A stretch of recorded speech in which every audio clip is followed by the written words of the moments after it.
아멘. 할렐루야. 네, 우리 특별 새벽기도 3일째입니다. 이제 슬슬 피곤해지시는 얼굴들이신데 괜찮으시죠? 네. 저희가 소망이라는 기도 카드를 작성하고 있습니다. 그래서 여기 붙여놓고 있는데요. 우리 성도님들은 보통 이렇게 가정에 하나씩만 붙이시나 봐요. 저는 제 거만 써도 칸이 모자라가지고 진짜 기도할 거 많던데, 기도에 욕심을 내십시오. 기도 제목에 욕심을 내셔도 괜찮습니다. 그래서 정말 잔뜩 쓰셔서 여기다가 뭐 꼭 가족의 하나가 아니라 내가 내 남편 거 하나, 아내 거 하나, 자녀 거 하나 다 붙이셔도 되니까요. 또 그다음 꼭 앞에 나오셔서 붙이는 걸 되게 쑥스러워 하시는데요. 그러지 않으셔도 됩니다. 그냥 제가 기도하거나 아니면 예배 시작 전에 언제나 오셔서 여기 제가 무릎 꿇고 기도하고 있을 때 그때 오셔서 붙이셔도 되니까요. 걱정하지 않으셔도 됩니다. 오늘 이제 유년부가 기도 받으러 왔는데요. 제가 이맘때쯤 이제 기억에 나는 게 하나 있습니다. 뭐냐면 오줌을 쌌던 기억이 있습니다. 옛날에 어린아이가 오줌 싸면 딱 한 번이었던 것 같은데요. 저 이상하게 보지 마십시오. 옛날에 어린아이가 오줌 싸면 동네 다른 집에 가서 뭐 얻어오라고 했습니까? 소금 한 대박 얻어오라 라고 했습니다. 제가 기억에 그날 그런 적이 있는데 저희 어머니가 장난스레, 실제로 그렇게 보낸 건 아니고요. 장난스레, 야, 너 대박에 소금 얻으러 가야 되겠다, 뭐 이런 이야기를 한번 하신 적이 있는데, 꼭 가라는 집이 어디냐? 꼭 가라고 하시는 집이 어디냐면 또래 여자아이가 있는 집입니다. 아니, 그 나이에 뭐 여자랑 친할 일도 별로 없는데 그렇게 친하지도 않은 그 학교 같이 다니는 여자아이 집에 꼭 그 오줌 쌌다고 소금을 얻으러 가라고 저희 어머니가 장난스럽게 이야기를 하셨는데요. 아니, 걔 진짜 거기 가면 어떻습니까? 동네에서 만나야 되고 또 학교 가다 만나야 되고 길 가다 만나야 되는데 걔가 나를 보면 뭐라고 할까? 또 무슨 소문을 낼까? 이런 생각에 그 오줌 쌌다고 그 집에 소금 얻으러 가는 게 그렇게 싫을 수가 없었습니다. 진짜로 그날 이후로 제가 다시는 그런 일이 없었습니다. 그런데 왜 어른들께서 이렇게 잔인한 일을 아이들에게 시키실까라고 생각해보면, 그 이유를 생각해보면요, 사람은 부끄러움과 수치심을 알 때 진짜 사람답게 성장할 수 있기 때문입니다. 왜 그렇게 부끄러움을 느끼고 수치심을 느꼈을까요? 사람은 이 관계 속에서 살아가기 때문입니다. 나와 관계가 없다면 내가 나쁜 짓을 하든지 어떤 망나니 같은 행동을 하든지 내가 그 사람에게 별로 수치심 느낄 일이 별로 없습니다. 마찬가지로 하나님과의 관계에서도 이게 적용이 된다는 겁니다. 내가 하나님을 잘 모를 때, 하나님과 아무런 관계가 맺어지지 않았을 때는 내가 행했던 모든 것들이 죄라고 여겨지지 않았습니다. 하나님을 잘 모를 때는 그저 내가 사는 방식이 맞다고 살아왔습니다. 하지만 하나님을 알아가면 알아갈수록 하나님께서는 어떤 것을 좋아하시고 또 하나님께서는 어떤 것을 싫어하시는지 알게 되면 알게 될수록 이전에 내가 살아왔던 모습들이 참 부끄러워지기 시작합니다. 수치스럽습니다. 그래서 죄를 알게 되고 그래서 회개를 하게 된다라는 것입니다. 오늘 읽은 본문 말씀에서도 이스라엘 백성들이 애굽에서 수치를 굴려보냈다라는 뜻의 길갈이라는 지명을 하나님께서 허락해 주셨습니다.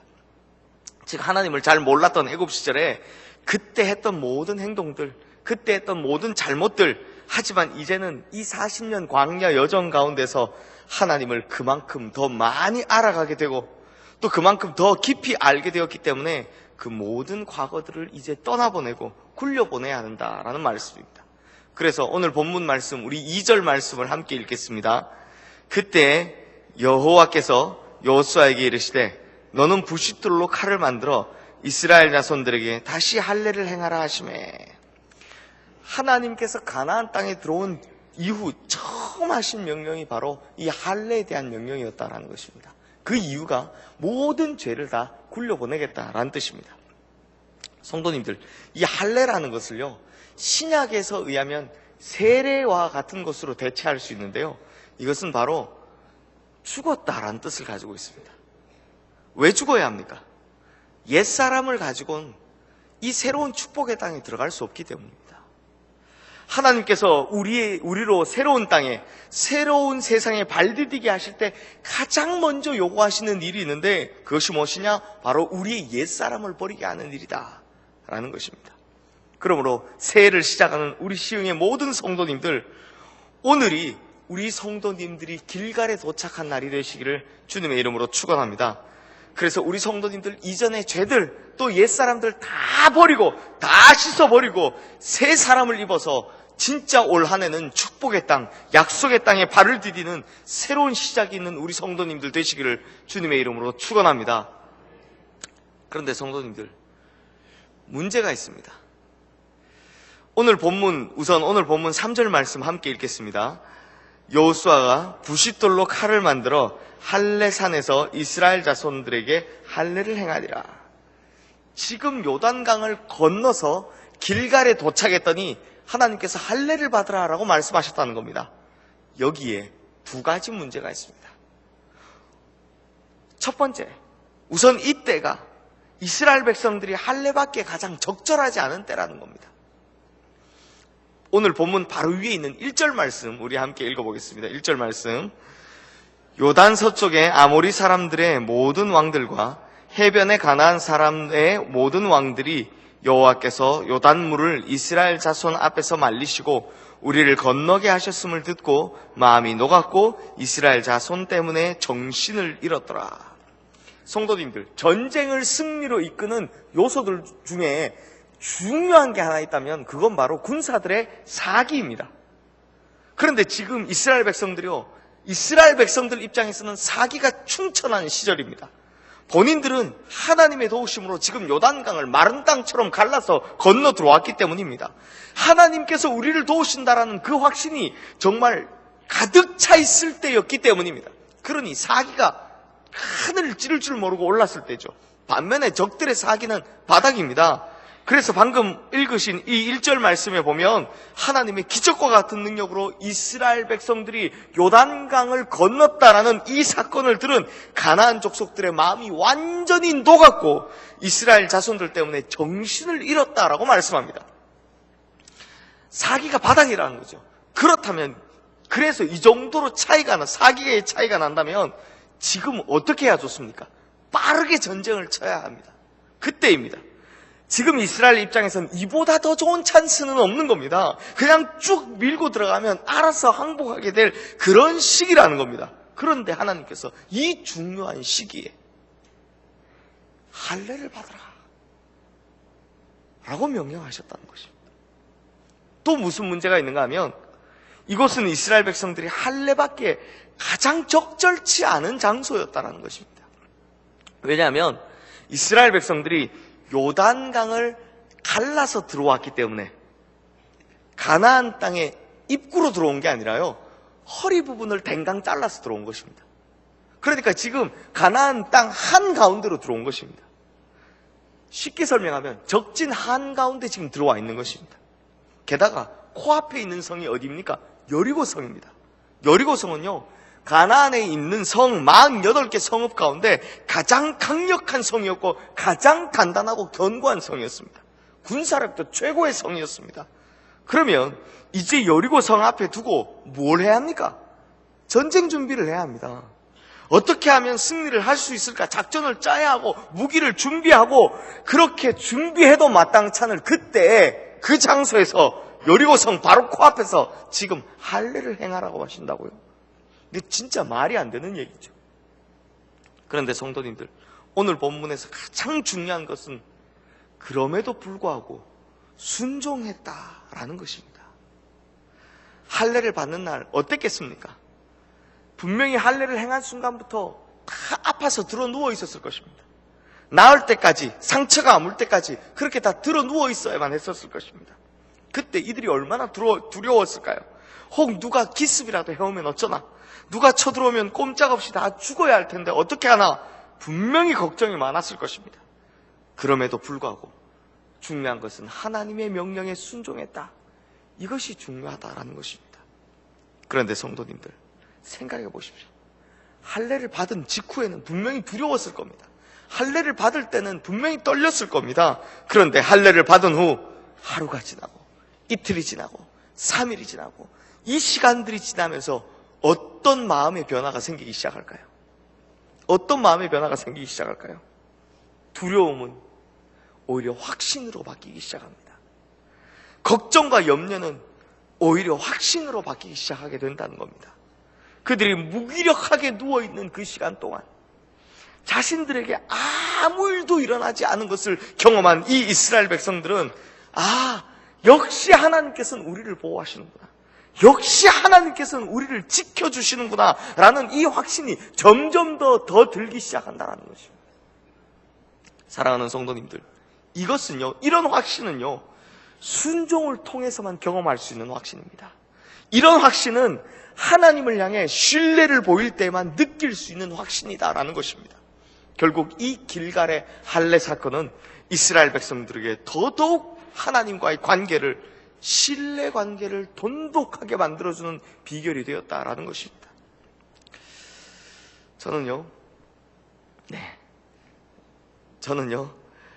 이 늘 길갈에서의 할례 사건을 읽을 때마다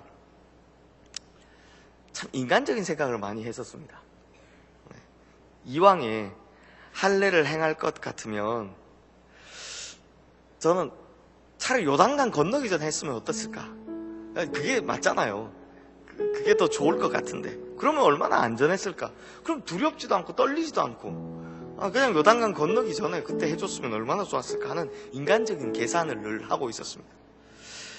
그런데 어느 날 제가 이 말씀을 읽으면서 이런 걸 깨닫게 되더라고요. 이렇게 길갈에서 할례를 받아야만 하나님께 대한 신뢰가 더 돈독해질 수 있다는 것을 배우게 되는 것입니다. 또 이렇게 길갈에서 할례를 받아야만 하나님의 보호하심의 손길을 제대로 느낄 수 있다는 것입니다. 그러므로 할례는 반드시 길갈에서 받았어야 했다라는 것입니다. 그러므로 성도님들, 예수 믿는 사람은요, 계산으로 살아가는 사람이 아닙니다. 예수 믿는 사람은 하나님을 신뢰함으로 살아가는 사람들입니다. 예수 믿는 사람은 이 세상의 논리와 그리고 상식과 합리성에 따라서 사는 사람들이 아닙니다. 예수 믿는 사람은 하나님을 향한 신뢰와 순종으로 살아가는 사람이다 라는 것입니다. 사랑하는 성도님들, 하나님과 가장 관계 맺기 좋은 방법, 그것이 무엇이냐? 바로 신뢰라는 것입니다. 그리고 이 신뢰 안에서 순종할 수 있고 그 순종으로 얻은 결과는 더더욱 강한 신뢰관계를 맺어주게 된다는 것입니다. 사랑하는 성도님들, 하나님께서는 우리에게 엄청난 축복을 약속해주고 계십니다. 마치 이 가나안 땅을 예비해 주신 것처럼 바로 우리에게도 형통의 길, 순적함의 길, 풍성함의 길을 약속해주고 계시다라는 것입니다. 하지만 하나님께서는 오늘 우리 길갈에서와 같이 우리가 하나님을 얼마나 신뢰하고 있는지, 또는 하나님을 얼마나 믿고 순종할 것인지, 그 축복의 땅을, 약속의 땅을, 풍성함의 길을, 형통함의 길을 주시기 전에 우리를 저울에 달아볼 때가 있다는 것입니다. 이 저울에 달아봤을 때 그 신뢰로 얻는 결과가 무엇입니까? 더 큰 신뢰를 가지게 된다는 것입니다. 그리고 또 이 축복의 땅, 약속의 땅을 결국 취하게 된다라는 것입니다. 이제로부터는 정말 발로 밟는 모든 땅을 우리가 취할 수 있게 된다라는 것입니다.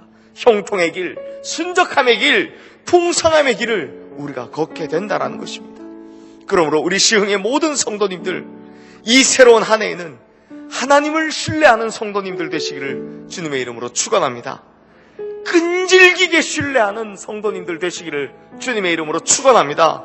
어떤 상황 속에서도 무조건 하나님을 신뢰하고 순종할 수 있는 우리 성도님들 되시기를 주님의 이름으로 축원합니다. 이런 신뢰의 성도님들이 될 때에 우리가 하나님을 신뢰함으로 말미암아 승리의 열매를 얻고 아름답고 풍성한 열매를 취하며 형통의 열매를 모두 다 누리는 그런 성도님들 되실 줄로 믿습니다. 우리 함께 찬양하며 또 기도의 자리로 나아가겠습니다.